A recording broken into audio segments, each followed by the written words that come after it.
Good morning, it's Chris Lingenfelter from Robot Advisors. It's day 2 here in Atlanta, Georgia. We're at the World Congress Center and it is time for Modex, the second day. We want to remind folks of a great session in Theater I at 3 o'clock today, Tuesday.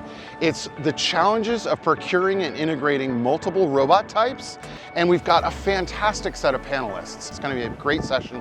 You're for sure going to want to check that out if you're here in Atlanta. So if you're not, sit back and enjoy our highlight reel. If you're here, come join me for a great day, day 2 of Modex 2024.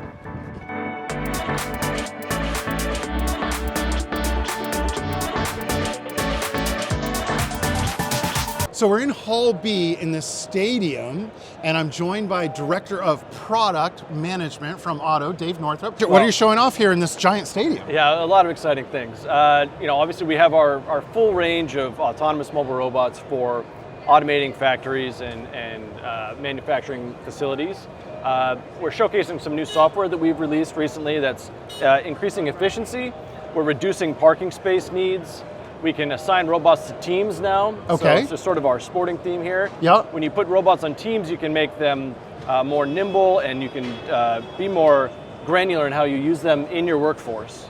So you can make much more nimble assignments of how the robots work throughout your facility. They don't have to be on one team. Makes perfect sense. Excellent. So should we, oh my gosh, look up on the screen there. Oh, nice. Hi, Mom. Let's go, Otto, go. Go, Team Otto. Go, Team Otto.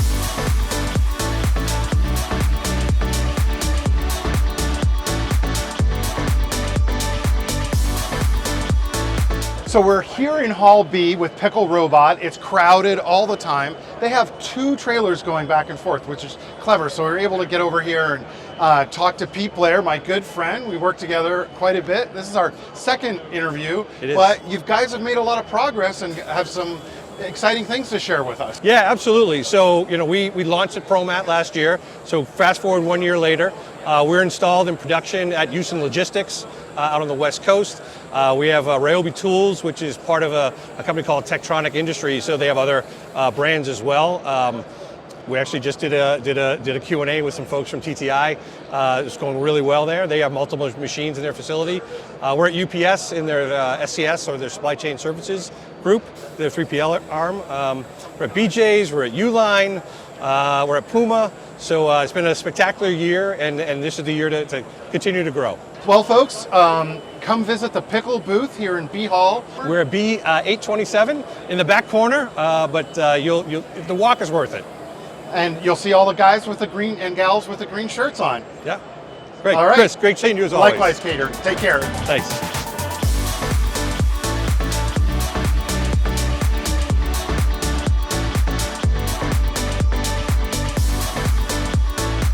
We're in Hall B, and I'm here joined by my good friend Steve Mefford, who is Sales Director for ForwardX. We have not interviewed ForwardX before. That's true. So let's start off first with, tell us a little bit about the company, and then we'll get to the technology. Certainly, Chris. So ForwardX was founded in 2016. We're the #1 AMR provider in Asia. We're heavily involved in all different sorts of material movement, whether that's e-commerce or manufacturing, etc. We were starting our launch in a globalization in the beginning of 2023, and we believe that we have the most number of different AMRs under a single software platform. Well, you certainly have a lot out here. Tell me about what you're showing off in the different AMRs. We have each picking of a variety. We can pick up carts, we can move materials, we can do case picking, we can do pallet moves, we can do pallet lifting with our autonomous fork truck, which is actually up for an MHI award. Oh, excellent. So congratulations. we'll find out on Wednesday whether we win or not. So if someone is here at Modex in Atlanta and they want to come see this, we're in the B Hall. What's the booth number? It's 3209. So you heard that, 3209. You want to come check out ForwardX Robotics? Absolutely. Steve, thank you very much. Appreciate it, Chris. Appreciate it. Yep. It's always good to see you. Very good. Enjoy the rest of your time here in You Atlanta. do the same. All righty.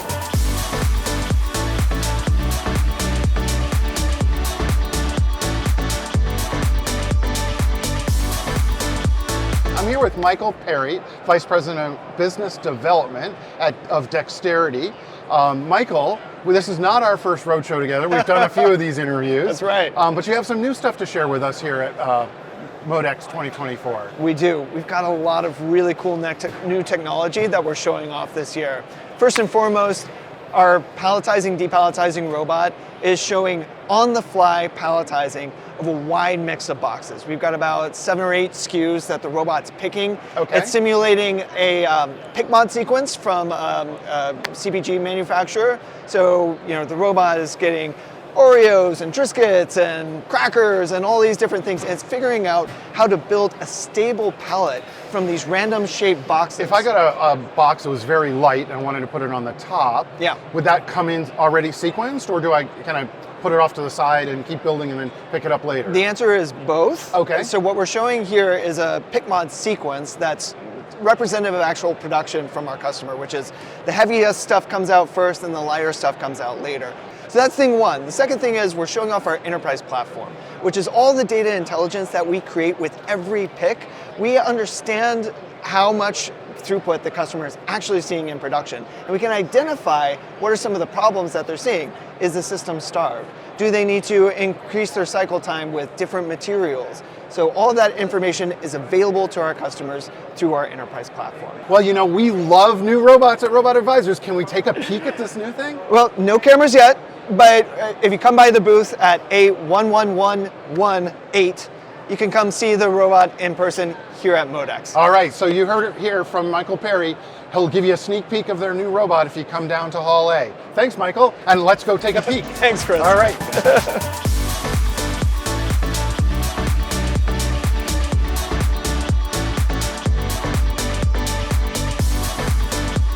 This is Saurabh Chandra of Ati Motors, a company that is headquartered in India, or founded in India, but headquartered now in Detroit. Yep. Tell us a little bit about your company. Sure, so we make autonomous robots to move material in factories mostly. So we do tugging robots, autonomous tugging robots, and we move totes, and coming up with more form factors, but that's what we started out with. We're very focused on manufacturing, unlike many other providers which are very warehousing focused. Yep. Also highly inspired by self-driving cars. So we were one of the first few robots with like 3D LiDARs.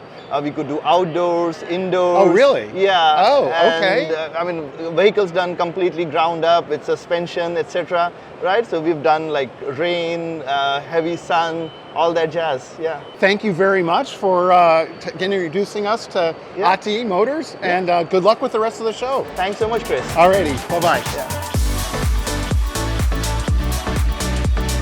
This is Pat Davidson, Director of Standards for MHI, the material handling industry. I wanted to start with, what are standards? Okay.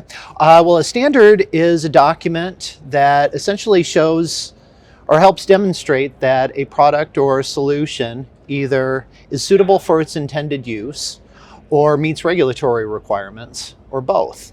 They're promulgated by an accreditation agency. So in the United States, it's ANSI, the American National Standards Institute.